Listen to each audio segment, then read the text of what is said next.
Peringatan Hari Olahraga Nasional di Sumatera Selatan digelar di Plaza Jakabaring, Palembang. Haornas ke-37 di Sumatera Selatan ini dihadiri sejumlah atlet dan penggiat olahraga.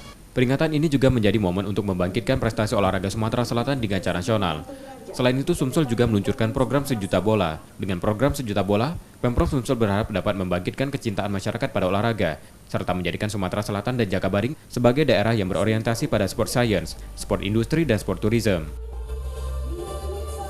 Begitu kita dengungkan partisipasi begitu tinggi dari semua pelaku usaha, instansi, vertikal juga yang ada di daerah ini.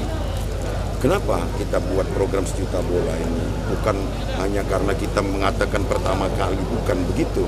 Tapi ini adalah motivasi bagi para pemuda untuk menyongsong jika dipercaya tidak berubah lagi, kita akan menjadi salah satu tuan rumah U20 2021 pada tingkat dunia. Pemprov Sumsel juga memberikan penghargaan pada olahragawan berprestasi Sumatera Selatan. Nur Muhammad, Kompas TV, Palembang.